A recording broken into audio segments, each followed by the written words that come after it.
بسم الله الرحمن الرحيم. مشاهدينا ومستمعينا في كل مكان، أهلا ومرحبا بحضراتكم، أسعد الله صباحكم وطابت جميع أوقاتكم بكل خير ومحبة وسرور. من هنا من أرضية ميدان الشحانية نرحب بحضراتكم أينما كنتم في هذا اليوم، في أول سباقنا الصيفي في أرضية ميدان الشحانية لسن المفاريد. بسم الله وعلى بركة الله، لا نريد أن نطيل عليكم أيها السادة المشاهدون. نبدأ ونتعرف على هذه الأسماء الخمسة الحاضرة هنا في هذا الشوط الأول الرئيسي من مسافة 1500 متر. نبدأ ونتعرف مع المركز الأول. هذه مواري لعبد الله بن ناصر بن مبارك بن سويد الهاجري مع المركز الأول، ولكن شوف القدوم والوصول من حماه لصالح بن جابر الشرقي. من يتواجد؟ حمد بن صالح بن جابر الشرقي هنا مع حماه على المركز الثاني.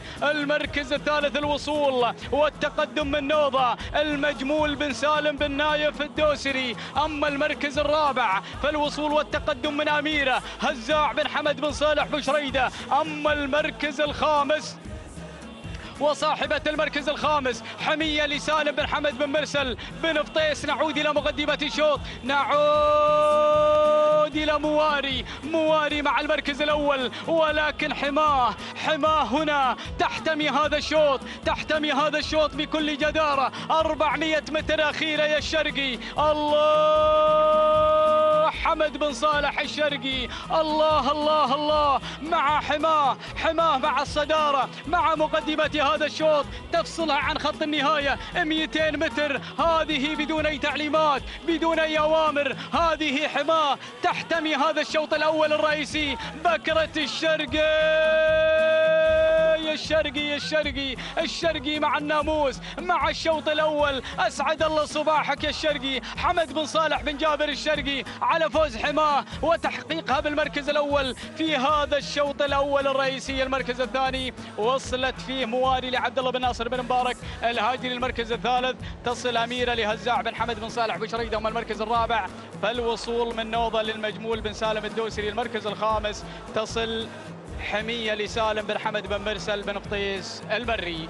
هذه النتيجة مشاهدينا ومستمعينا الكرام لهذا الشوط الأول، شوطنا الأول الرئيسي للمفاريد البكار من مسافة 1500 متر في هذا المحلي الأول للمركاض الصيفي والسباق الصيفي هنا الذي يقام هنا على أرضية ميدان الشحانية بمتابعة وأيضا بإدارة كاملة وبدعم من اللجنة المنظمة لسباقات الهجن مشكورة برئاسة سعادة الشيخ حمد بن جاسم بن فيصل آل ثاني ونائب رئيس اللجنة المنظمة الذي نشكره من خلال هذا البث الحي والمباشر سعادة عبد الله بن محمد الكواري، ومدير إدارة السباقات والأنشطة مبارك بن محمد بن بادي. يا سلام، هذه لحظة وصول حماه إلى خط النهاية قاطعة المسافة في زمن وقدر دقيقتين 11 ثانية 22 جزءا من الثانية. هذه حماة تهانينا والناموس. وللمعلومة بدون أي تعليمات وبدون أي أوامر، حمد بن صالح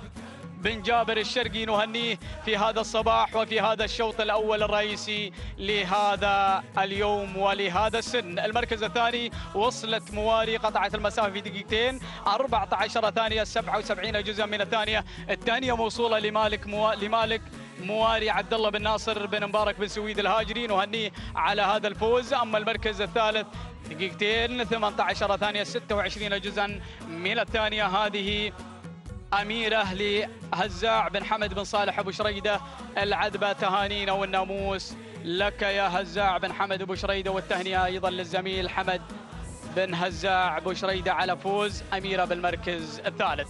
مشاهدينا ومستمعينا الكرام، إذن هذه منافسات وتحديات أرضية ميدان الشحانية هنا ميدان 3 كيلومترات.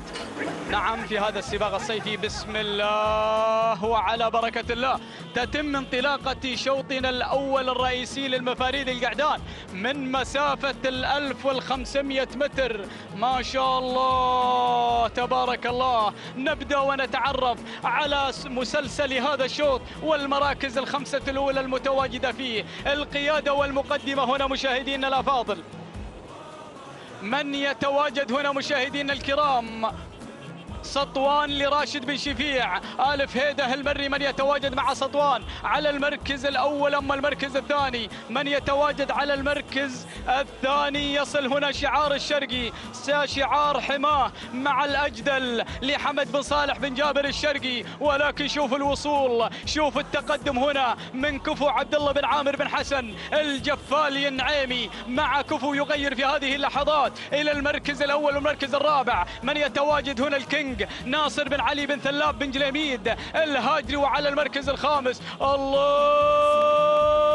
شوفوا شوفوا شوفوا هنا يصل هنا الشامخ تعود ملكيته لتركي بن سعيد الخيارين. من يتواجد مع الشامخ اللي يرفع راية التهديد، ولكن الأمور هنا تسير مع كفو الشامخ وكفو الخيارين. هنا يريد التغيير، ولكن لا زالت المقدمة معك يا الجفالي. ولكن الخيارين تركي بن سعيد الخيارين من يتواجد هنا، من يتواجد مع المقدمة مع صدارة هذا الشوط مع الشامخ مع الشامخ. الله، هذا هو الشامخ مشاهدينا الكرام. يدون هذا الشوط باسم الشامخ، ولكن هنا المحاولات من قبل كفو عبد الله بن عامر بن حسن الجفالي النعيمي، ولكن خلاص انحسمت الامور. سلام الشامخ، سلام تركي الخيارين على هذا الفوز وعلى انتزاع هنا الشامخ بهذا الفوز وبهذا الناموس. الشامخ اسعد الله صباحك يا تركي الخيارين على هذا الفوز. اما المركز الثاني فيصل فيه كفو عبد الله بن عامر بن حسن الجفالي النعيمي. المركز الثالث يصل سطوان لراشد بن شفيع المري. المركز الرابع يصل مهيض لهزاع بن حمد بن صالح بن شريده. اما المركز الخامس فيصل الأجدل لحمد بن صالح بن جابر الشرقي. إذا مشاهدينا ومستمعينا الأفاضل هكذا كانت النتيجة. إذا أتى الشامخ بشموخه وبعزه وكبريائه في اللحظات الأخيرة لتركي بن سعيد الخيارين من أتانا من 100 متر الأخيرة وتجاوز ودون هذا الشوط الأول الرئيسي للمفاريد القعدان باسم الشامخ بكل عز وشموخ، قاطع المسافة في دقيقتين 14 ثانية 25 جزءا من الثانية. مرة أخرى نهني تركي بن سعيد الخيارين على فوز الشامخ وتحقيقه بناموس الشوط الأول للمفاريد القعدان. المركز الثاني يصل كفو يقطع المسافة في دقيقتين 16 ثانية 53 جزءا من الثانية. تهانينا والناموس لمالك كفو عبد الله بن عامر بن حسن الجفالي النعيمي. أما المركز الثالث يصل سطوان يقطع المسافة في دقيقتين 19 ثانية 73 جزءا من الثانية. تهانينا لراشد بن شفيع بن راشد آلف هيده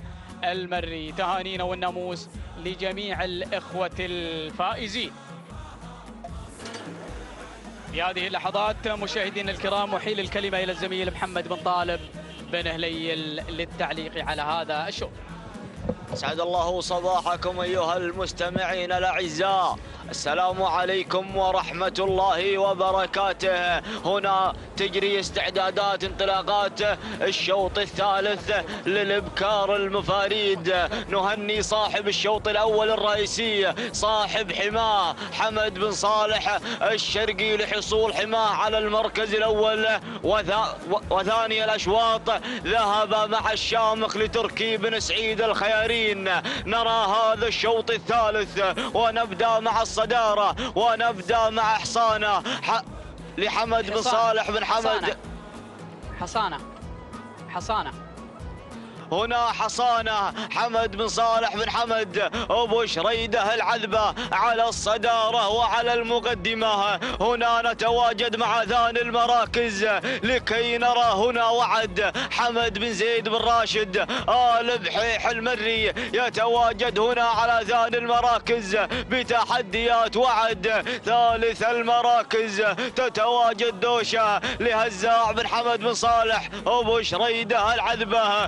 رابع المراكز هنا تتواجد سطوة راشد بن شفيع بن راشد ألف هيدي المري. نعود إلى المقدمة، نعود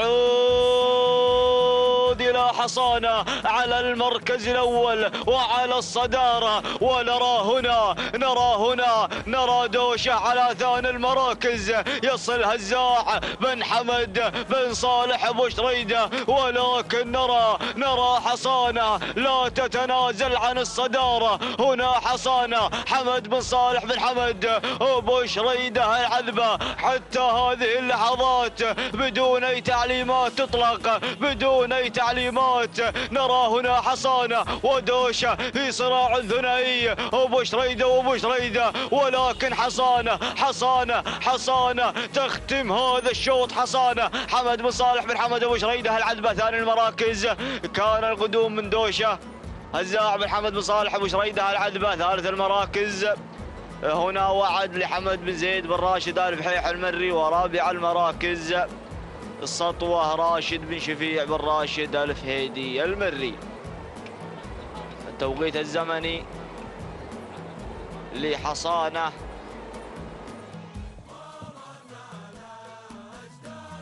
ناخذ المركز الخامس مع المستشارة نايف بن سعد بن حمد النابت المري. المستشارة لنايف بن سعد بن حمد النابت المري. تهانينا والف مبروك لصاحب حصانة حمد بن صالح بن حمد أبو شريدة العذبة.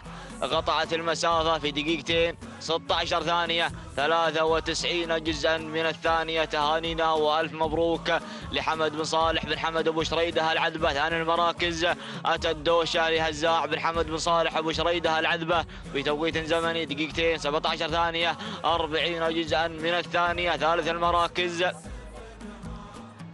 تأتي هنا وعد لحمد بن زيد بن راشد آل بحيح المري بتوقيت زمني دقيقتين 19 ثانية 91 جزءا من الثانية. تهانينا والف مبروك لجميع الفائزين وحظا أوفر لمن لم يحالفه الحظ. شوط جديد واستعدادات جديدة وهو الشوط الرابع للقعدان المفاريد.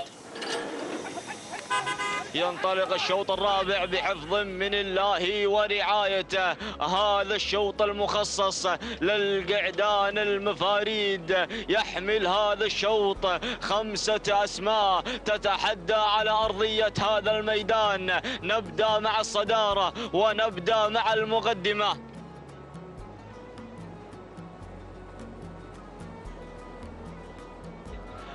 هنا حامل رقم 6 يتواجد هنا راهي لنايف بن سعيد لتركي بن سعيد الخيارين ثاني المراكز. يتواجد هنا شايش حمد بن صالح بن حمد أبو شريدة العذبة. هنا شعار حصانة يتواجد على ثاني المراكز. ثالث المراكز يأتي هنا الصارم لمحمد بن طالب بن هادي بن هليل المري. يتواجد هنا على ثالث المراكز. رابع المراكز ورابع التحديات يتواجد هنا مبلش المجمول بن سالم بن نايف المجمول الدوسري. نعود إلى الصدارة، نعود إلى المقدمة، نعود إلى تركي بن سعيد الخيارين صاحب راهي هنا على الصدارة وعلى المقدمة. ولكن نرى هنا شايش على ثاني المراكز يحاول محاولات جادة حمد بن صالح بن حمد أبو شريدة العذبة. ولكن الله يا الخيارين صامت صمود الجبال السود. ولكن شايش هنا يتسلل شايش حمد بن صالح بن حمد أبو شريدة العذبة يتسلل إلى الصدارة، يتسلل إلى المقدمة بدون أي تعليمات تذكر أبدا وإطلاقا. أطلقت عليه التعليمات. يعود الخيارين أبو شريدة الخيارين. ولكن أبو شريدة شايش حمد بن صالح بن حمد أبو شريدة العذبة ينتزع هذا الشوط ثاني المراكز. يأتي هنا راهي تركي بن سعيد الخيارين ثالث المراكز. هنا الصارم محمد بن طالب بن محمد بن طالب بن هادي بن هليل المري رابع المراكز. يأتي هنا مبلش المجمول بن سالم بن نايف المجمول الدوسري. تهانينا والف مبروك لجميع الفائزين، وحظا أوفر لمن لم يحالفه الحظ أو عذرا. نعم، صاحب المركز الرابع المستشار نايف بن سعد بن حمد النابت المري الذي أتى على رابع المراكز. تهانينا والف مبروك لجميع الفائزين، وحظا أوفر لمن لم يحالفه الحظ. نرى شايش تسلل في الأمتار الأخيرة وذهب بالناموس إلى عزبة حمد بن صالح بن حمد أبو شريدة المري. أسعد الله صباحك يا أبو شريدة. توقيت الزمني لشايش دقيقتين 16 ثانية 38 جزءا من الثانية. تهانينا والف مبروك لصاحب شايش حمد بن صالح بن حمد أبو شريدة العذبة. ثاني المراكز أتى راهي بتوقيت زمني دقيقتين 17 ثانية 82 جزءا من الثانية. تهانينا والف مبروك لتركي بن سعيد الخيارين ثالث المراكز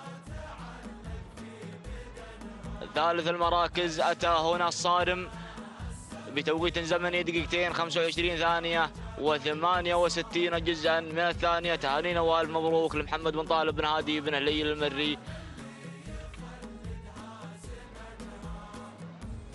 وتهانينا والناموس للجميع.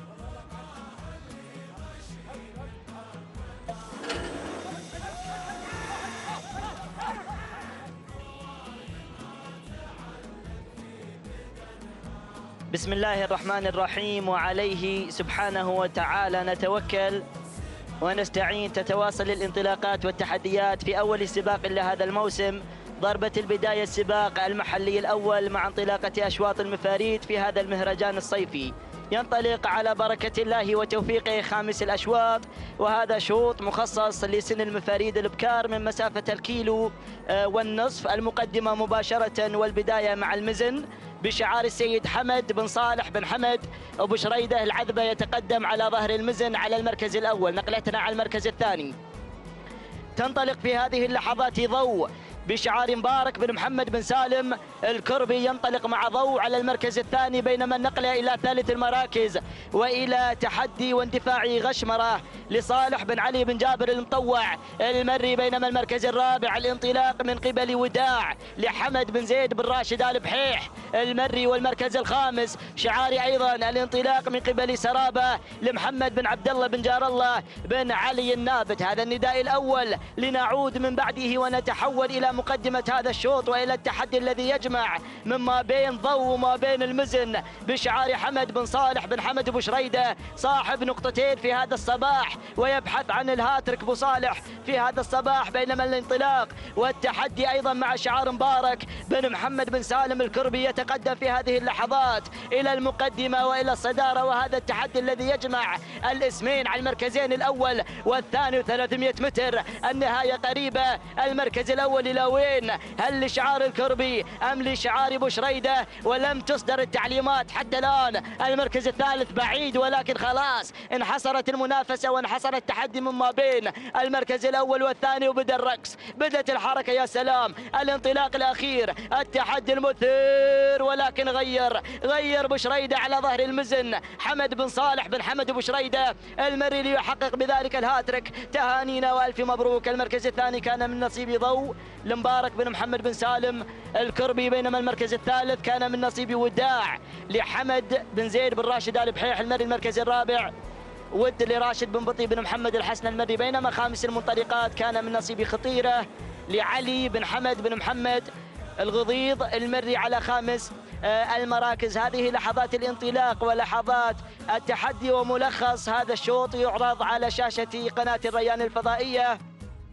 كانت هذه الانطلاقة وكان التحدي الذي جمع المزن وجمع أيضا ضوء التي نافست حتى الرمق الأخير، ولكن ينتصر شعار أبو شريدة للمرة الثالثة على التوالي، وبذلك نهني الوالد صالح بن حمد أبو شريدة على هذا الفوز وعلى هذا الناموس. هذه لحظات وصول المزن إلى خط النهاية، تقطع مسافة 1500 متر في دقيقتين و14 ثانية و44 جزء من الثانية، بينما المزن حققت نفس التوقيت الزمني دقيقتين 14 ثانية و46 جزء من الثانية، بينما المركز الثالث واللحظات الأخيرة مع ثالث المراكز والتوقيت الزمني مع وداع لحمد بن زيد بن راشد آل بحيح المري اللي نهنيه على هذا الفوز. توقيته الزمني دقيقتين و21 ثانية و89 جزء من الثانية.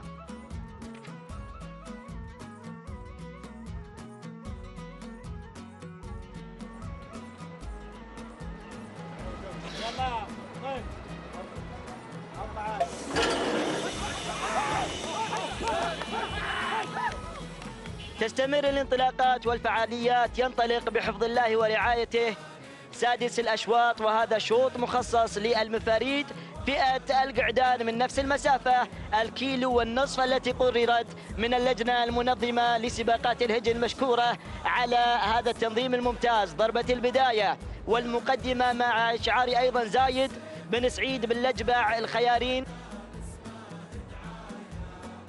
على المركز الأول، بينما المركز الثاني الانطلاق من نصيب أيضا المركز الثاني البرق للسيد سعيد بن محمد بن سعيد النورة المري مع البرق على المركز الثاني، بينما النقلة إلى ثالث المراكز وإلى تحدي ثالث المراكز. إذا مشاهدينا الكرام نواصل الإذاعة إلى رابع المراكز ريثما نتعرف على صاحب المركز الأول والثالث. المركز الرابع من نصيب هملول لعبد الله بن جار الله بن علي النابت المري، وخامس المنطلقين هذا شعار أيضا صاحب المركز الخامس راشد بن بطي بن محمد الحسنة المري، يتقدم مع سياف على المركز الخامس. عودة للخيارين مع المركز الأول زايد بن سعيد بن لجبع الخيارين مع انطلاقة مبلش على المركز الأول وعلى الصدارة. قام هذا الشوط راس ويبحث عن إنهاء هذا المسار لمصلحته مع هذا التحدي وهذا الانطلاق. المركز الثاني القادم هنا البرق قادم لا محالة سعيد بن محمد بن سعيد النورة المري، والمركز الثالث الشرس يتقدم على ثالث المراكز أو الثالث هذا هو مبلش بشعار. إذا مبلش على المركز الثالث بشعار من؟ المجمول بن صالح إذن على المركز الثالث، ولكن غير البرق يغير إلى المركز الأول سعيد بن محمد بن سعيد النورة، والمجمول بن سالم على المركز الثاني. المركز الثالث زايد بن سعيد بن لجبع الخيارين، ولكن خلاص البرق يخطف الصدارة، يتسلل بسرعة البرق، يا سلام، يخطف الأنظار ويخطف الأضواء. تهانينا وألف مبروك على هذا الفوز وعلى هذا الانتصار. سعيد بن محمد بن سعيد النورة المري يحقق المركز الأول ويحقق هذا الناموس. تهانينا وألف مبروك. المركز الثاني كان من نصيب مبلش للمجمول بن سالم. المركز الثالث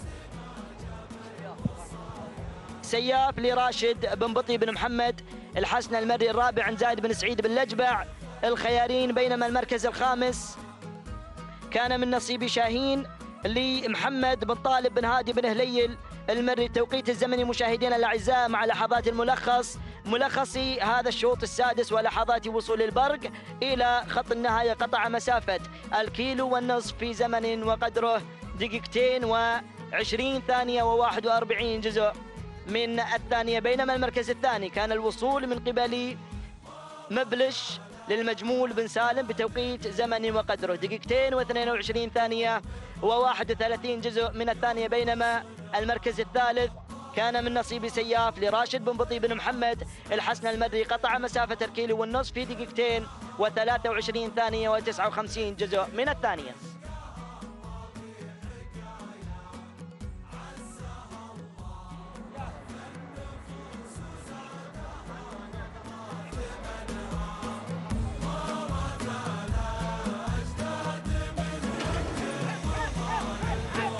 بسم الله الرحمن الرحيم. مشاهدين الكرام مستمعين الأفاضل، أسعد الله صباحكم وطابت جميع أوقاتكم بكل خير. ينطلق بحفظ الله تعالى سابع أشواط هذا الصباح من المفاريد من مسافة 1500 متر. نبدأ وإياكم ونسير مع الصدارة والبداية والمقدمة الأولى. أول مراكز أثير لحمد بن صالح بن حمد أبو شريدة العذبة مع الصدارة والبداية ومقدمة الشوط. المركز الثاني الوصول من نجاح لراشد بن علي بن ثلاب بن جليميد الهاجري. المركز الثالث أرى الوصول والغدوم وإياكم من مدهشة للمجمول بن سالم. المجمول الدوسري يصل مع المركز الثالث، وارى الوصول من اللي واصله على المركز الرابع. شذا تصل لسعيد بن جابر بن ستان بن جابر. المركز الخامس الوصول من مروحة لسعيد بن عامر بن حسن النعيمي. وابو شريدة مع الصدارة مع أثير، يقدم لنا أثير حمد بن صالح بن حمد. ابو شريدة العذبة العصا في الابطان، ويبحث عن النقطة الثانية في هذا الصباح. الله، النقطة الرابعة، نعم النقطة الرابعة مع ابو شريدة يبحث عنها، ولكن الوصول من نجاح. الله، نجاح تصل مع المركز الثاني، يقدمها لنا راشد بن علي بن ثلاب بن جليميد. يا ابو شريدة واصل بن جليميد. المركز الثالث يصل شعار المجمول، يقدم لنا مدهشة تصل مع المركز الثالث، ولكن خلاص يا ابو شريدة. الله، بدون أوامر بدون أي تعليمات. أسعد الله صباحك يا مالك أثير، والنقطة الرابعة في هذا الصباح. سلام بشريدة، سلام، أسعد الله صباحك على هذا الفوز المميز وعلى هذا الانتصار. سلام سلام سلام عليك يا بشريدة وعلى هذا المساير المضموض، وتسلم يمينك يا بشريدة. من قدمت أنت لنا أثير حمد بن صالح بن حمد وبشريدة العذبة. المركز الثاني نجاح لراشد بن علي بن ثلاب بن جليميد الهاجري. المركز الثالث وصلت في مدهشة للمجمول بن سالم بن نايف المجمول الدوسري. المركز الرابع وصلت مروحة لسعيد بن عامر بن حسن النعيمي خامس المراكز. المركز الخامس وصلت في هيبة لسالم بن محمد بن علي الحديد المري. شاهدنا وإياكم انطلاقة تأثير ووصولها إلى خط النهاية قاطعة المسافة في زمن وغدرة دقيقتين 16 ثانية و35 جزءا من الثانية. تهانينا والناموس لمالك أثير حمد بن صالح بن حمد وبشريدة العذبة. المركز الثاني وصلت فيه نجاح لراشد بن علي بن ثلاب بن جليميد الهاجري. المركز واصلة في توقيت زمني مقداره دقيقتين 17 ثانية و51 ثانية.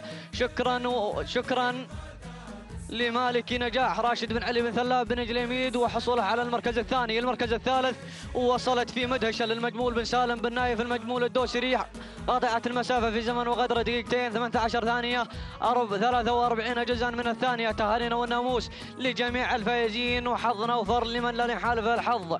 الشوط الثامن يستعد للمفاريد القعدان وتستعد انطلاقة الشوط الثامن، وها هو ينطلق بحفظ الله تعالى. الشوط الثامن للقعدان المفاريد من انطلاقات هذا الصباح. نبدأ وإياكم مشاهدينا الكرام ومستمعين الأفاضل مع أول المراكز ونبحر لكي نشوف وإياكم المركز الأول. المركز الأول الآن مذهل لفهد بن راشد بن علي آل سلعان المري، يليه مع المركز الثاني يصل مشاهدينا الأفاضل الباز لتركي بن سعيد الخيارين. المركز الثالث من الجانب الأيمن يصل ويتقدم مشاهدين الكرام شنار يصل لسعيد بن عبد الله بن سعيد الزعبي. الله الله الله، ويتقدم من الجانب الأيمن الله يا المحترم عبد العزيز بن خالد بن محمد بن فهد الخاطر. المركز الرابع نعم يصل شنار لسعيد بن عبد الله بن سعيد الزعبي القرح. يلا يا ابو عبد الله. المركز الخامس يصل شراب لسالم بن محمد بن علي الحديد المري. نعود الى الصداره والمقدمه مع مذهل يا بن سلعان. الله الله الله، يقوم راس وينهي الشوط راس. يا سلام، مع الصداره والبدايه مع مذهل فهد بن راشد بن علي السلعون بدون اوامر. اغلع مشاهدينا الافاضل مع الصداره والبدايه والخطوره والغدوم من الباز. لتركي بن سعيد الخيارين، والله وصلوها للطرايب. يا سلام، سراب سالم بن محمد بن علي الحديد وشعار الزعبي. شعار الزعبي يصل ويقتحم ويصل مع المركز الثالث. يا سلام يا شنار، سعيد بن عبد الله بن سعيد الزعبي، ولكن وين بن سلعان؟ بن سلعان يا بن سلعان بدون أوامر، العصا في الأوطان. الله الله الله، ها هو تشاهدون يلعب طرب على أرضية هذا الميدان، ميدان الشحانية. الله الله الله، سلام يا بن سلعان، واسعد الله صباحك بدون أوامر. من قدمت أنت لنا؟ مذهل فهد بن راشد بن علي بن سلعان المري. المركز الثاني وصل فيه الباز لتركي بن سعيد الخيارين. المركز الثالث يصل فيه شنار لسعيد بن عبد الله بن سعيد الزعبي القرح. المركز الرابع المحترم لعبد العزيز بن خالد بن محمد بن فهد الخاطر. المركز الخامس المركز الرابع كم؟ عفوا، المركز الرابع سراب لسالم بن محمد بن علي الحديد. المركز الخامس المحترم لعبد العزيز بن خالد بن محمد بن فهد الخاطر. شاهدنا وإياكم انطلاقة مذهل وانتزاعه للمركز الأول بدون أوامر ولا تعليمات. مشاهدينا الأفاضل، يقطع المسافة في زمن وغدره 2 21 ثانية 23 جزءا من الثانية. تهانينا والناموس لمالك شنار فهد بن راشد بن علي آل سلعان المري. المركز الثاني وصل فيه الباز لتركي بن سعيد الخيارين، قاطع المسافة في زمن وغدره 2 22 ثانية 86 جزءا من الثانية. المركز الثالث شنار لسعيد بن عبد الله بن سعيد الزعبي القرحة، قاطع المسافة في زمن وغدره 2 25 ثانية 5 أجزاء من الثانية. تهانينا والناموس لجميع الفائزين، وحظ أوفر لمن لن يحالف الحظ. للتوفيق للجميع، وأنقل الكلمة والميكروفون للزميل محمد بن طالب بن أهلي للمري.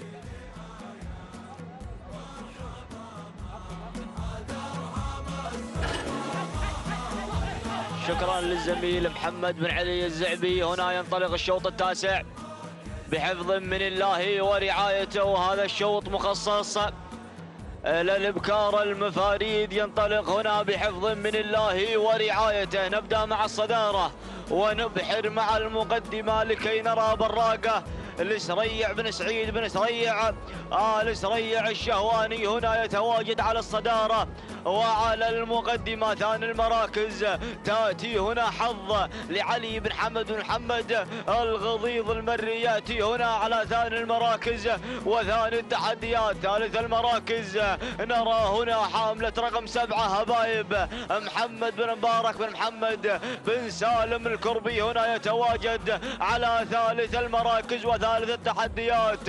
رابع المراكز تأتي هنا شواهين لسالم بن عبد الله بن جر الله النابت المري. خامس المراكز تحية تصل هنا، تحية بشعار حمد بن محمد بن عبد الله بن محمد الزعبي هنا يأتي على خامس المراكز. نعود إلى الصدارة، نعود إلى المقدمة، نعود إلى براقة هنا على الصدارة وعلى المقدمة بتحديات سريع بن سعيد بن سريع آل سريع الشهواني هنا على المقدمة وعلى الصدارة منذ الانطلاقة. نعود إلى ثاني المراكز لكي نرى هنا حظ على ثاني المراكز لعلي بن محمد أو علي بن حمد بن محمد القضيض المري، ولكن نرى هبايب تصل محمد بن مبارك بن محمد بن سالم الكربي يأتي هنا على ثاني المراكز، ولكن لا تزال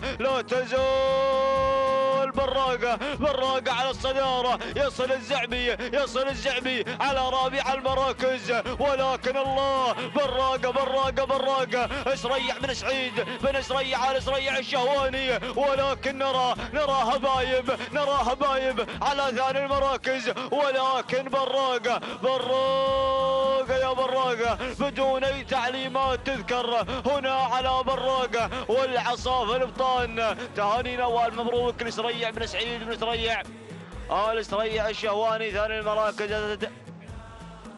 هنا هبايب محمد بن مبارك بن محمد بن سالم الكربي ثالث المراكز. تأتي تحية لحمد بن محمد بن عبد الله بن محمد الزعبي رابع المراكز. كان الوصول من قبل حظ علي بن محمد بن محمد الغضيض المري خامس المراكز.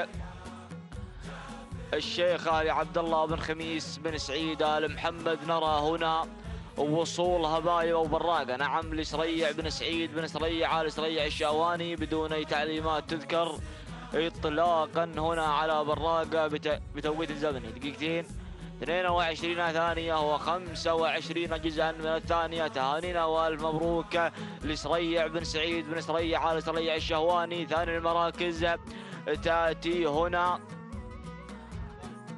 هبايب نعم بتوقيت زمني دقيقتين 23 ثانية و6 أجزاء من الثانية. تهانينا والف مبروك لمحمد بن مبارك بن محمد بن سالم الكربي ثالث المراكز.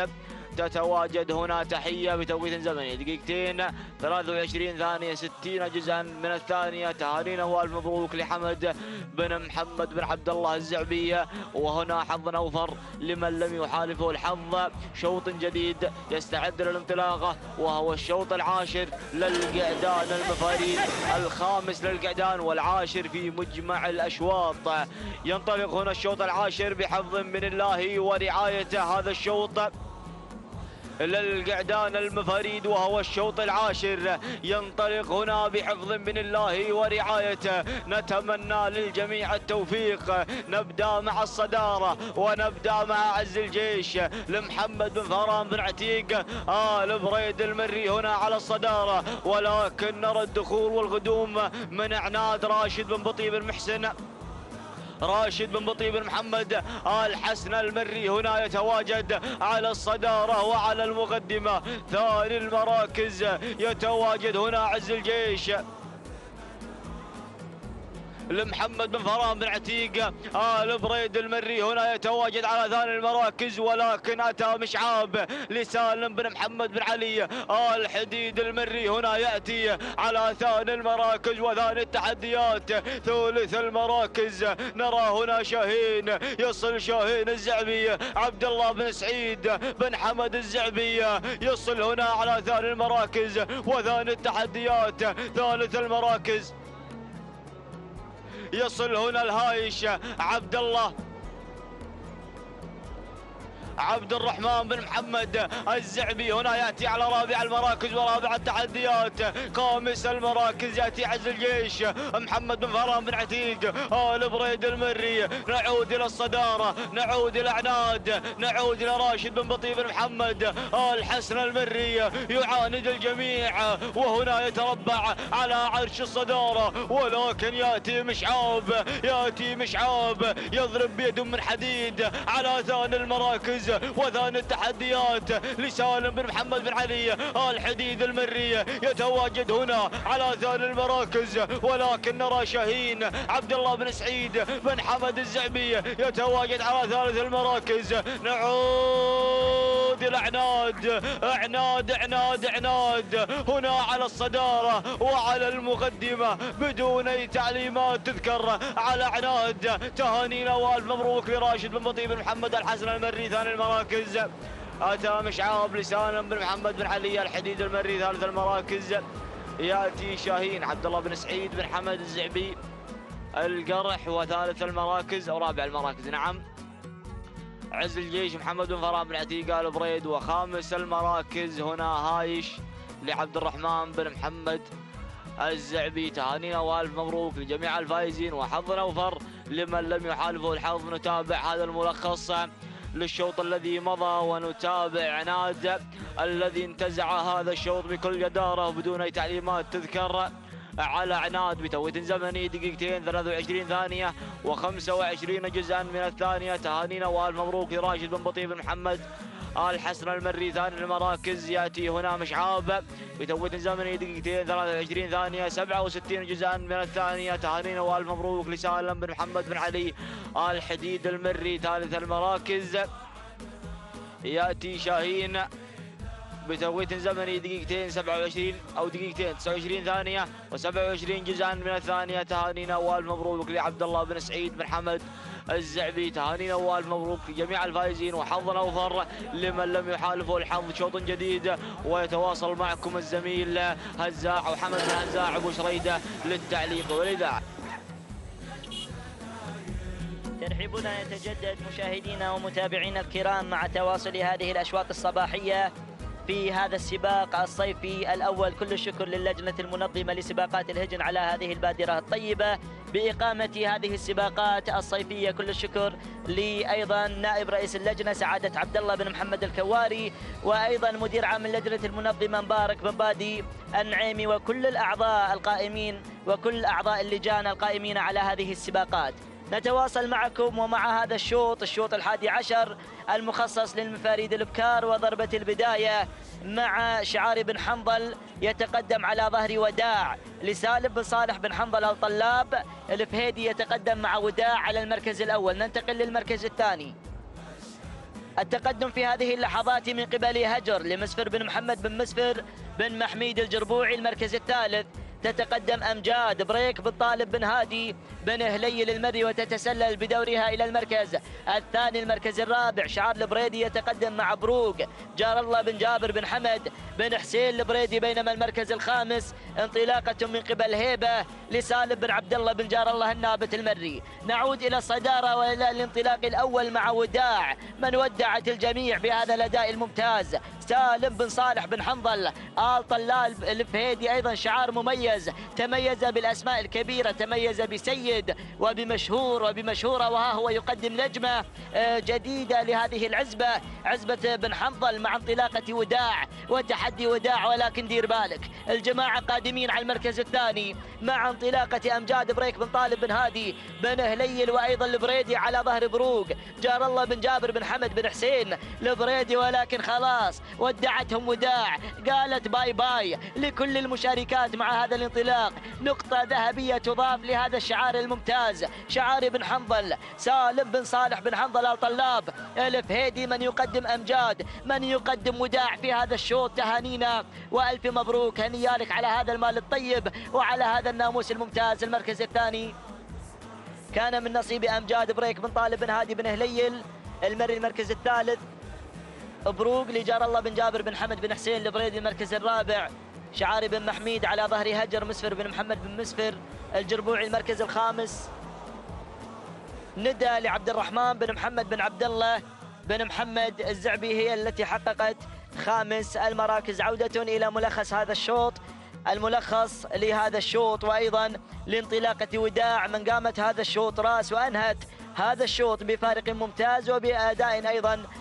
أميز. ألف مبروك. توقيتها الزمني من مسافة الكيلو والنصف هي دقيقتين وأيضا 18 ثانية و72 جزء من الثانية. تهانينا للسيد سالم بن صالح بن حنظل الطلاب الفهيدي. المركز الثاني كان من نصيب أمجاد بريك بن طالب بن هادي بن هليل المري، دقيقتين 19 ثانية و23 جزء من الثانية. بينما المركز الثالث كان من نصيب بروق جار الله بن جابر بن حمد بن حسين البريدي، وتوقيتها الزمني دقيقتين 19 ثانية و61 جزء من الثانية.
تواصل هذه الأشواط الصباحية شوط يتلوه الآخر، وها هو الشوط الثاني عشر ينطلق بحفظ من الله سبحانه وتعالى ورعايته.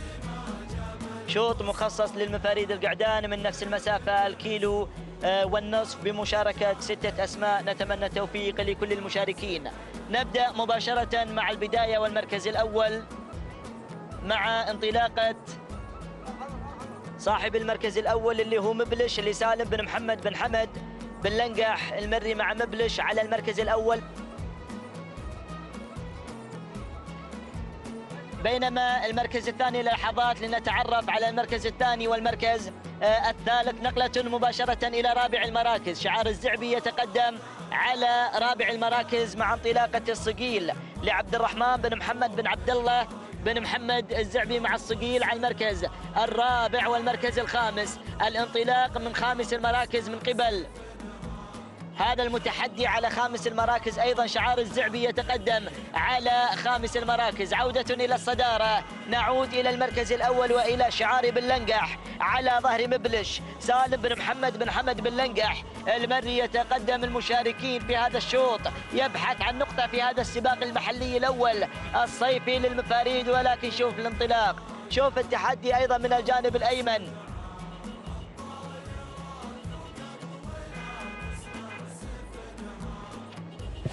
إذا المركز الأول والصدارة هذا اللي سوف نتعرف عليه، بينما المركز الثاني شعار بن لنقح يتقدم على ظهري مبلش سالم بن محمد بن حمد بن لنقح المري مع آخر 300 متر. انطلق مبلش في هذه اللحظات يحاول أن يغير إلى المركز الأول مع أيضا راهي، وانطلاقة راهي اللي على المركز الثاني، ولكن مبلش غير، نقل للمقدمة، نقل للصدارة، ولكن شعاري بن ستان يحاول محاولات جادة على المركز الثاني، ولكن سواها بن لنقح مع هذا الفوز. وعاد أيضا عاد الدوسري إلى المركز الأول، عاد إلى الصدارة مع المركز الثاني، ولكن خلاص قفلها بن لنقح مع هذا الناموس. مبلش لسالم بن محمد بن حمد بن لنقح المركز الثاني.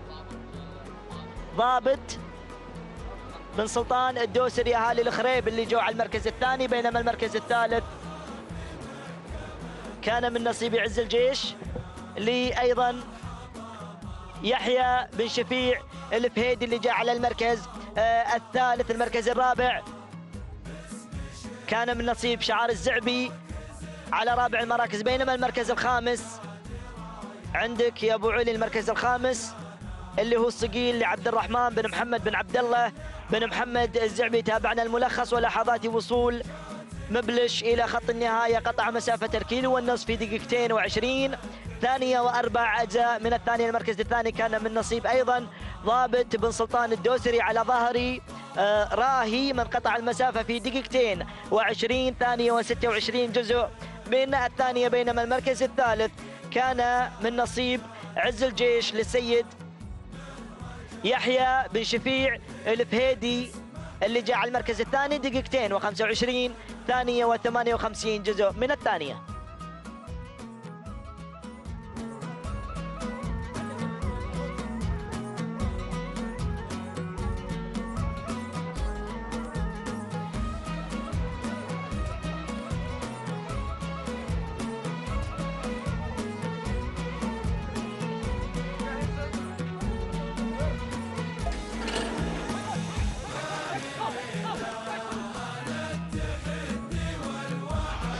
بسم الله الرحمن الرحيم. أيها الحفل الكريم، التواصل يستمر. نجدد بكم الترحيب من هنا من أرضية هذا الميدان، ميدان الشحانية لسباقات الهجن العربية الأصيلة. ينطلق بحفظ الله تعالى الشوط الثالث عشر المخصص للإبكار المفاريد من مسافة 1500 متر. نبدأ وإياكم ونرحل سريعا نحو الصدارة والبداية والمقدمة مع هوايل لسريع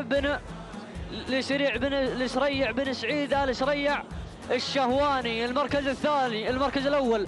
أما المركز الثاني يستصل حضور لعبد الله بن ناصر بن مبارك بن سويد الهادري. المركز الثالث يصل جمل نعم لعبد الله بن خميس بن سعيد آل محمد أو جملة، نعم جملة تصل مع المركز الثالث، يقدمها لنا عبد الله بن خميس بن سعيد، ولكن يغير مجريات الأمور شعار بن هليل مع متعبة لبريك بن طالب بن هادي. بن هليل مع الصدارة والبداية والمقدمة الأولى. المركز الثاني تصل في المركز الثاني، تصل نوضة لعلي بن سالم بن جر الله بن سالمين، يصل مع المركز الثاني. المركز الثالث جملة لعبد الله بن خميس بن سعيد. المركز الرابع يصل حضور لعبد الله بن ناصر بن مبارك بن سويد، ويصل كذلك تصل جبارة لجر الله بن جابر بن حمد بن حسين البريدي. نعود إلى الثنتين اللي جانبهن اللقاء، ولكن الله يغير بن هليل مع متعبة لبريك بن طالب بن هادي. بن هليل المري مع الصدارة مع البداية مع المقدمة. يا سلام يا سلام، متعبة قفل الشوط، قفل. أسعد الله صباحك يا بريك يا بن طالب يا بن هادي يا بن هليل على هذا الفوز المميز وعلى هذا الانتصار. المركز الثاني تصل نوضة نعم لعلي بن سالم بن جر الله بن سالمين. المركز الثالث تصل نعم جملة لعبد الله بن خميس بن سعد آل محمد. المركز الرابع جبارة لجر الله بن جابر بن حمد بن حسين. المركز الخامس ننغله للجنة الخط والنهاية. مشاهدينا الأفاضل، شاهدنا وإياكم انطلاقة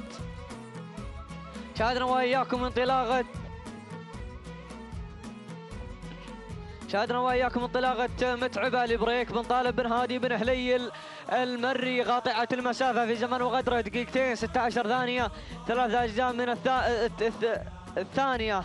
شكرا جزيلا لمالك متعبة بريك بن طالب بن هادي بن هليل، وتهانينا والف مبروك. المركز الثاني تصل نوضة لعلي بن سالم بن جر الله بن سالمين. المركز الثالث تصل المركز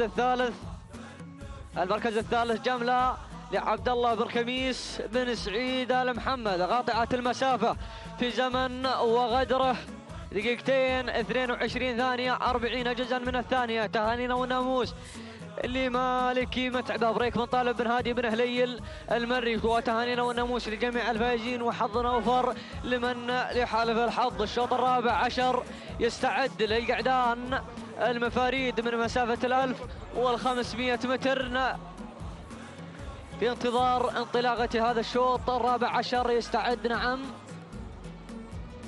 ونهني كذلك مرة أخرى مالكي متعبة بريك بن طالب بن هادي بن هليل المري. تهانينا والف مبروك وتهانينا والناموس لجميع الفائزين في الأشواط الذي مضت.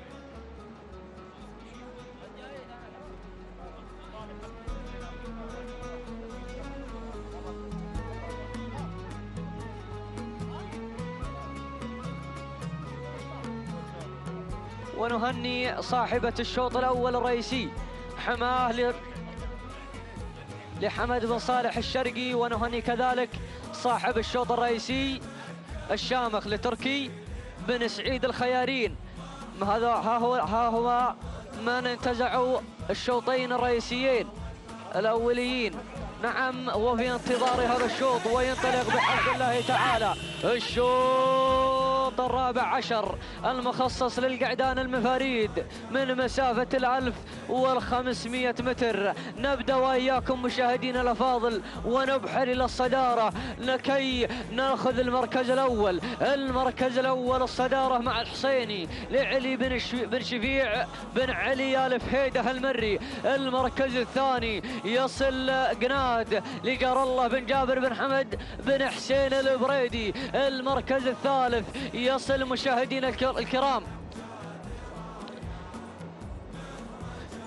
غير مدون اسمه عندنا في الكشف. المركز الرابع يصل مشاهدينا الكرام المصقل، يصل لمحمد بن عبد الله بن محمد الزعبي. يصل المصقل مع المركز الرابع ويتسلل الى المركز الثالث. ونعود نعود إلى شعار رجل المواسم. نعم، الله الله الله، مع الصدارة والمقدمة يقدم لنا قناد جار الله بن جابر بن حمد بن حسين البريدي. يلا يا سلمان، يلا يا سلمان البريدي من يقدمه في عملية التضمير مع الصدارة والبداية بدون أوامر ولا تعليمات. والغدوم من الحسيني واصل لعلي بن شفيع بن علي آل فهيدة المركز الثالث. لن تصلنا أي معلومات. المركز الرابع يصل المصقل محمد بن عبد الله بن محمد الزعبي. والمركز الثالث نعم يصل مرهي لبدر بن محسن بن عبد الهادي آل نديلة. يا سلام، ولكن الله يا رجل المواسم مع قناد جار الله بن جابر بن حمد بن حسين البريدي. أقلع ما شاء الله تبارك الرحمن، عيني عليك باردة يا البريدي. سلام سلام سلام عليك وتحية واحترام. تهانينا والف مبروك لمالك قناد جار الله بن جابر بن حمد بن حسين البريدي. وين البريدي وين؟ سلام عليك يا رجل المواسم سلمان البريدي على هذا التقديم، وتسلم يمينك على هذا المساير الطيب. تهانينا والناموس لمالك قناد جار الله بن جابر بن حسن جار الله بن جابر بن حمد بن حسين البريدي. المركز الثاني الحسيني لعلي بن شفيع بن علي آل فهيدة. المركز الثالث المصقل لمحمد بن عبد الله الزعبي. المركز الخامس يصل مرهي. المركز الرابع مرهي نعم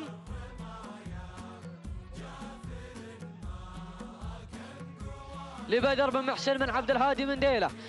نشاهد وإياكم انطلاقة قناد وحصوله للمركز الأول مهديا هذا الفوز والناموس لمالكه جار الله بن جابر بن حمد بن حسين البريدي. تهانينا والناموس لمالك قناد جار الله بن جابر بن حمد بن حسين البريدي. ولا ننسى أن نهني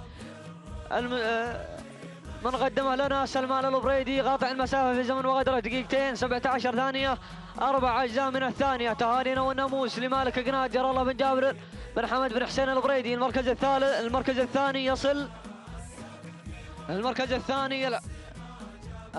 الثاني يصل مشاهدينا الكرام. المركز الثاني الحسيني لعلي بن شفيع بن علي آل فهيدة المري قاطع المسافة في زمن وغدرة 2 26 ثانية 40 جزءا من الثانية. المركز الثالث يصل المصقل لمحمد بن عبد الله الزعبي قاطع المسافة في زمن وغدرة 2 28 ثانية 92 جزءا من الثانية. تهانينا والناموس لجميع الفائزين. وانقل الكلمة والميكروفون للزميل محمد بن طالب بن هليل.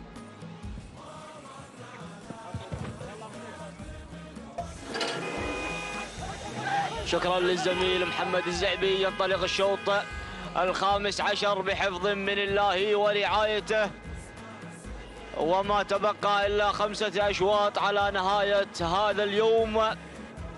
وهذا المحلي الأول للمفاريد. وللتذكير أن أفضل توقيت كان تحت أقدام حماه لجابر أو حمد بن صالح بن جابر الشرقي المري 2 و11 و22 ثانية. تهانينا والف مبروك. وللعلم بدون اي تعليمات تذكر ينطلق الشوط الخامس عشر بحفظ من الله ورعايته. نبدأ مع الصدارة لكي نرى الكدرية على المركز الأول. بريك بن طالب بن هادي بن هليل المري. إشعار متعبة هنا يتواجد لتقله الكدرية على ظهرها. ثاني المراكز تصل هنا الظبي لجر الله بن جابر بن حمد بن حسين البريدي المرياتي. هنا رجل المواسم على ثاني المراكز.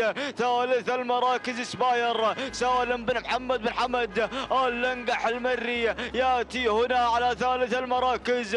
رابع المراكز تاتي هنا قمرية لحمد بن زيد بن متعب بن كروز المري. خامس المراكز تصل هنا حشا علي بن محمد بن عبد الله بن محمد الزعبي. هنا ياتي على خامس المراكز المراكز. نعود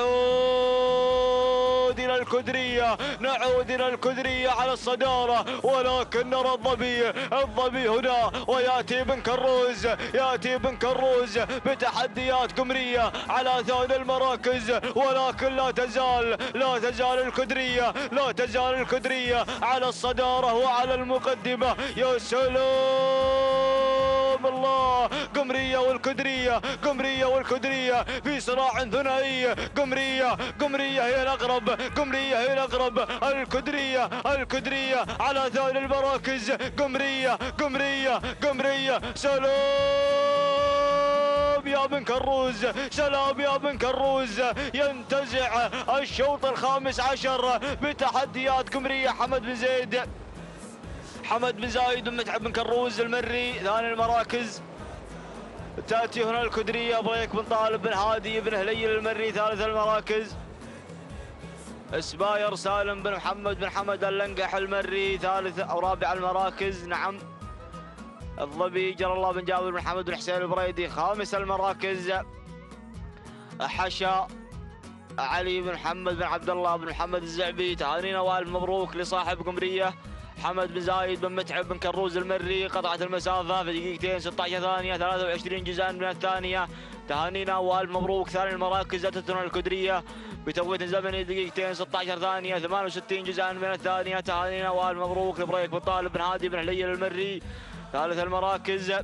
هنا تأتي سباير لسالم بن محمد بن حمد اللنقح المري بتوقيت زمني دقيقتين 16 ثانية 94 جزءا من الثانية. تهانينا والف مبروك جميع الفائزين، وحظا أوفر لمن لم يحالفه الحظ. شوط جديد وشوط آخر للقعدان المفريد، وهو الشوط السادس عشر في مجمع الأشواط، وهو الشوط السادس للقعدان أو الثامن نعم للقعدان المفاريد. ينطلق بحفظ من الله ورعايته. الشوط السادس عشر للقعدان المفاريد بحفظ من الله ورعايته. نبدأ مع الصدارة ونبدأ مع المقدمة لكي نرى ناصي سعيد بن فهد بن صقر بن راشد المريخي على الصدارة وعلى المقدمة. ثاني المراكز نرى هنا المحية لحمد بن محمد بن عبد الله بن محمد الزعبي أو عذرا نعم. يأتي هنا عز الجيش لعلي بن شفيع بن علي الفهيدة المري. ثالث المراكز يأتي هنا المحية لحمد بن محمد بن عبد الله بن محمد الزعبي. رابع المراكز ورابع التحديات يأتي هنا المرهي نعم لسعيد بن فهد بن صقر المريخي. يأتي هنا على رابع المراكز بتحديات مرهية. نعود إلى الصدارة، نعود إلى المقدمة، نعود إلى عز الجيش وإليك يا بن شفيع. علي بن شفيع بن علي الفهيدة المري يأتي هنا على الصدارة أو نعم يأتي هنا عقاب لعلي بن شفيع بن علي الفهيدة المري. نعود إلى ثاني المراكز إلى ناصي سعيد بن فهد بن صقر المريخي. ويأتي هنا المحية على ثالث المراكز بشعارك الزعبية. رابع المراكز يأتي هنا مرهية لصقر المريخي نعم على رابع المراكز. ولكن نعود العقاب على الصدارة لعلي بن فهد بن علي بن سعيد آل سفران المري على الصدارة وعلى المقدمة بتحديات عقاب يا عقاب.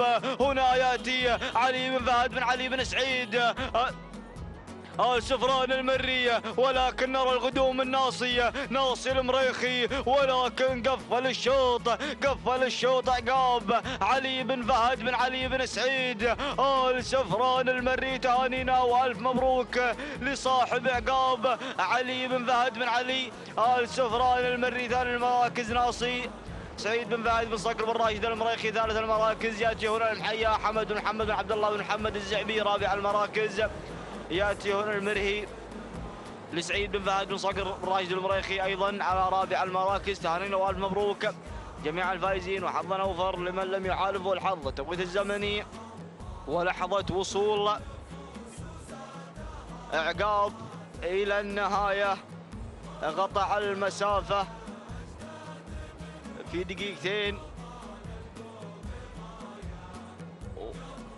و19 ثانية و69 جزءا من الثانية. تهانينا والف مبروك لعلي بن فهد من علي بن سعيد آل سفران المري، ثالث المراكز وثاني المراكز. نعم، كان الوجود من قبل ناصي سعيد بن فهد من صقر بن راشد المريخي بتوقيت الزمني دقيقتين 24 ثانية 52 جزءا من الثانية. تهانينا والف مبروك. ثالث المراكز ياتي هنا المحيا لحمد بن محمد بن عبد الله الزعبي بتوقيت الزمني دقيقتين 27 ثانية و87 جزءا من الثانية. تهانينا والف مبروك لجميع الفائزين، وحظا اوفر لمن لم يحالفه الحظ.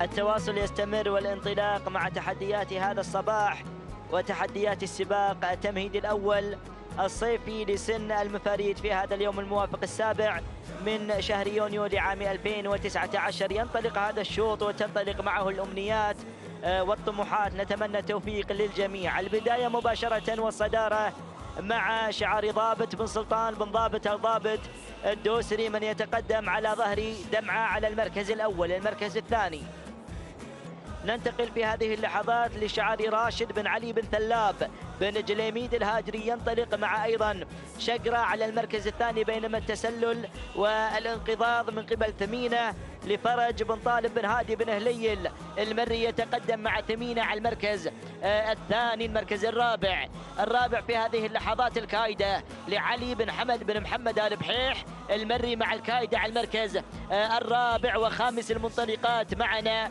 أيضا شعاري البريدي على ظهري تشبيه لجار الله بن جابر بن حمد بن حسين البريدي. هذا هو النداء الأول، ومن بعده نعود ونتحول لشعار بن هليل صاحب نقطة في هذا الصباح، ويبحث عن النقطة الثانية مع ثمينة مع متعبة ومع ثمينة.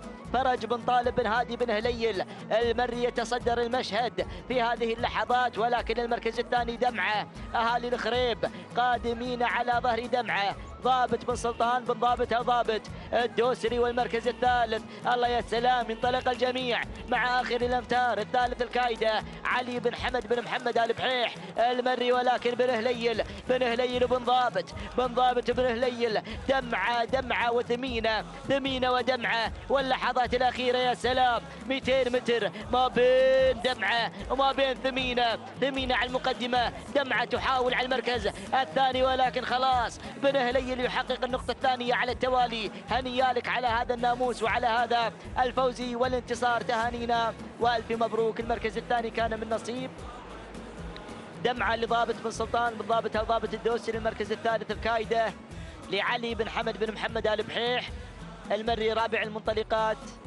كانت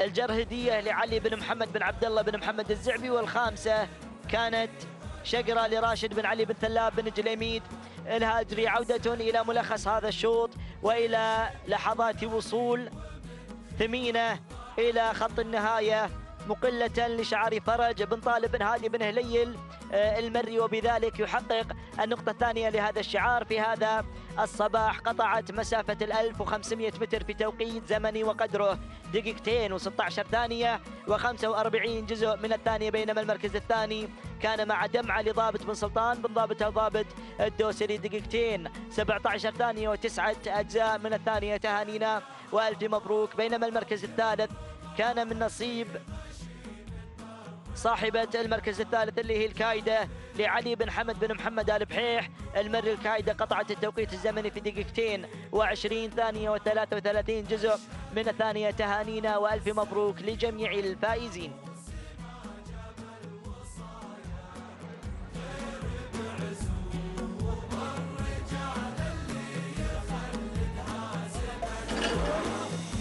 مستمعينا الأفاضل ومشاهدين قناة الريان الفضائية، ينطلق بحفظ الله ورعايته الشوط 18، شوط مخصص للمفاريد الابكار، وبعد هذا الشوط مباشرة سوف يتبقى شوطين فقط على اختتام فعاليات التمهيد الأول الصيفي لسن المفاريد. البداية مباشرة والصدارة مع شعار الهاجري يتقدم على ظهر أمجاد لظافر بن عبد الله بن فالح. بن ظافر الهاجري يتقدم مع أمجاد على المقدمة، بينما المركز الثاني الوصول في هذه اللحظات من قبل نهوى لسعيد بن عبد الله بن سعيد بن محمد آل بخيت يتقدم مع نهوى على المركز الثاني. المركز الثالث شعار الزعبي يتقدم مع نويعس علي بن محمد بن عبد الله بن محمد الزعبي، وأيضا شعار الشاهنية تتسلل في هذه اللحظات إلى المركز الثاني عبد الله بن سعيد بن حمد الزعبي على المركز الثاني. وخامس المنطلقات صاحبة المركز الخامس. إذا عودتنا إلى المقدمة وإلى المركز الأول وإلى أيضا انطلاقة أمجاد. ظافر بن عبد الله بن فالح بن ظافر الهاجري تنطلق بانفراد كبير بثقة الكبار، والآل محنط على ظهر أمجاد. انطلاقا ممتاز، تبحث عن كل ما هو مجد، عن كل ما هو ناموس في هذا الشوط. ظافر بن عبد الله بن فالح بن ظافر الهاجري ينطلق مع أمجاد بدون أوامر ولا تعليمات، والشكل ممتاز ما شاء الله وتبارك الرحمن. المركز الثاني الزعبي يحاول على المركز الثاني وأيضا المركز الثالث، ولكن خلاص قفلها أبو عبد الله في هذا الصباح على ظهر أمجاد. ومع انطلاقة أمجاد هنيالك على هذا المال الطيب، على هذا الناموس وعلى هذا الانتصار. ظافر بن عبد الله بن فالح بن ظافر الهاجري ينتزع هذا الناموس انتزاعا وبدون أي تعليمات ولا أي أوامر. ما شاء الله وتبارك الرحمن، انفراد كبير. شوفوا الفارق ما شاء الله وتبارك الرحمن. تهانينا وألف مبروك على هذا الانتصار وعلى تحقيق هذه النقطة في هذا الصباح ومع هذا الانطلاق المميز. تهانينا وألف مبروك لظافر بن عبد الله بن فالح بن ظافر الهاجري. المركز الثاني كان من نصيب بدري اللي على المركز الثاني لبدر بن عبد المحسن بن ديلة مع بدري على المركز الثاني. والمركز الثالث كان من نصيب الشاهنية لعبد الله بن سعيد بن حمد الزعبي. والمركز الرابع انهوه لسعيد بن عبد الله بن سعيد بن محمد آل بخيت. وخامس المنطلقات كانت النويعس لعلي بن محمد بن عبد الله بن محمد الزعبي. هذه لحظات وصول أمجاد إلى خط النهاية، قطعت مسافة الكيلو و500 متر في زمن وقدره 2 و19 ثانية و18 جزءا من الثانية. بينما المركز الثاني كان من نصيب بدري بشعار بن ديلة 2 20 ثانية و45 جزء من الثانية. والمركز الثالث كان من حليف الشاهنية لعبد الله بن سعيد بن حمد الزعبي اللي حققت المركز الثالث بتوقيت زمن وقدر 2 22 ثانية 45 جزء من الثانية. تهانينا وألف مبروك لكل الفائزين.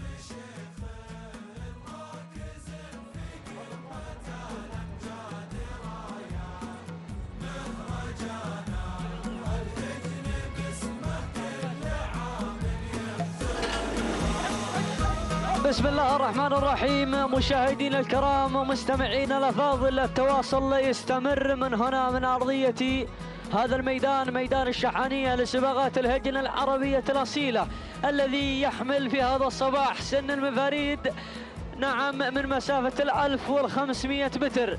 مشاهدينا الأفاضل، ينطلق الشوط 19 وهو الشوط ما قبل الختام. نبدأ وإياكم مشاهدينا الأفاضل للمركز الأول والصدارة. المركز الأول الآن، المركز الأول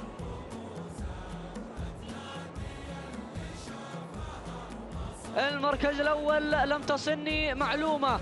المركز الثاني فالوصول والغدوم من انطلاقة غطرسة لعبد الرحمن بن علي النجم المري. المركز الثالث تصل سيادة لبندر بن عبد الله بن فالح بن ظافر الهاجري. المركز الرابع تصل الجزيرة لحمد بن هادي بن حمد البريدي المري. المركز الخامس تصل طناخة لحمد بن محمد بن عبد الله الزعبي. ولكن نعود إلى الصدارة والبداية الأولى والمقدمة الآن. الله وجود مع الصدارة والقيادة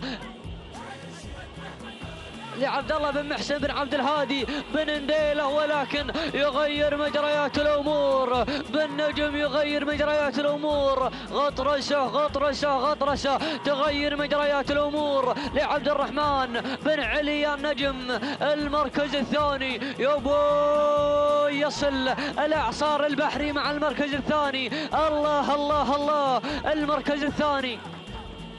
المركز الثاني مشاهدينا الافاضل الجزيره لحمد بن هادي بن حمد البريدي، والهادري يصل مع المركز الثالث، يقتحم الصداره والبدايه. الله الله الله، سياده لبندر بن عبد الله بن فالح بن ظافر الدوسري، والبريدي واصل الاعصار البحري. يا سلام سياده الجزيره، ولكن سياده لبندر بن عبد الله بن فالح بن ظافر الهاجري. المركز الثاني كان الوصول من الجزيرة لحمد بن هادي بن حمد البريدي المري. المركز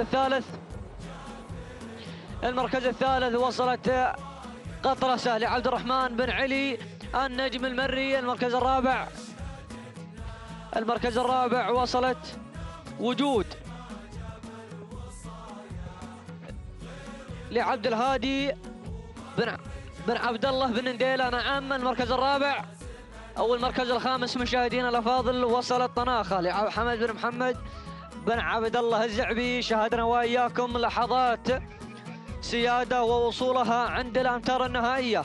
هي من اقتحمت المركز الأول، ويدون هذا الشوط لصالحها قاطعة المسافة في زمن وغدرة دقيقتين 19 ثانية 48 جزءا من الثانية. تهانينا والناموس لمالك سيادة بندر بن عبد الله بن فالح بن ظافر الهاجري. المركز الثاني وصلت الجزيرة لحمد بن هادي بن حمد البريدي قاطعة المسافة في زمن وغدرة دقيقتين 19 ثانية 91 جزءا من الثانية. المركز الثالث وصلت غطرسة لعبد الرحمن بن علي بن نجم المري قاطعة المسافة في دقيقتين 20 ثانية 89 جزءا من الثانية. تهانينا والناموس لجميع الفائزين، وحظ أوفر لمن لن يحالف الحظ. شوط الختام يسعد ويرافقكم في التعليق حمد بن هزاع بوشريدة. شكرا للجميع. مستمعينا الأفاضل، تستمر الانطلاقات والتحديات، وينطلق على بركة الله وتوفيقه الشوط العشرون. وبعد هذا الشوط مباشرة سوف تختتم فعاليات السباق المحلي الأول لسن المفاريد، ويسدل الستار عن هذا السباق ليكون لنا لقاء آخر في السباق المحلي الثاني، وأيضا في يوم الغد مع سن الحقائق. البداية مباشرة والصدارة مع نجود لعبد الله بن محسن بن عبد الهادي بن علي بن نديلة، يتقدم مع نجود على المركز الأول. ننتقل إلى المركز الثاني.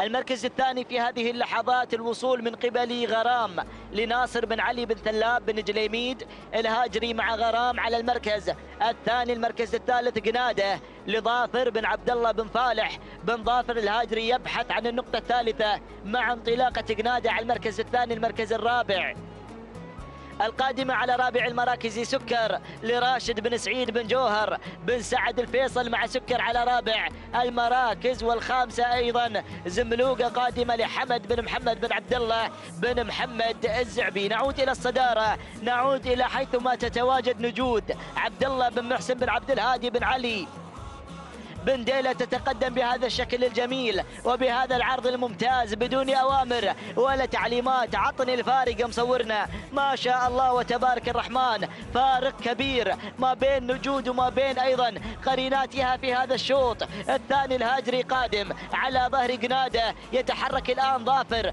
بن عبد الله بن فالح بن ظافر الهاجري، يبحث عن الهاتريك في هذا الصباح. المركز الثالث الانطلاق هنا من قبل غرام ناصر بن علي بن ثلاب بن جليميد الهاجري، ولكن يا سلام، خلك مع الرقص، خلك مع نجود اللي على المركز الأول عبد الله بن محسن بن عبد الهادي بن علي بن نديلة بدون أوامر ولا تعليمات، ترقص طربا على صوت السماعة. ما شاء الله وتبارك الرحمن، عرض كبير وشكل جميل. تهانينا وألف مبروك يا بن نديلة على هذا الفوز وعلى حصول نجود على هذه النقطة الختامية مع شوط الختام. عبد الله بن محسن بن عبد الهادي بن علي بن نديلة بدون أوامر ولا تعليمات.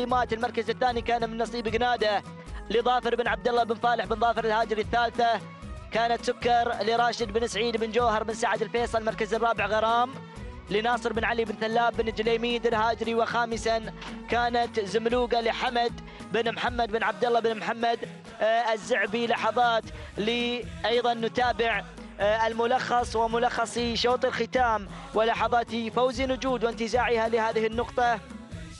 التهاني تذهب لمالك النجود عبد الله بن محسن بن عبد الهادي بن علي بن ديلة على فوزها وانتزاعها للمركز الأول. قطعت مسافة الكيلو ونصف الكيلو في زمن وقدره، توقيت أيضا مميز لنجود.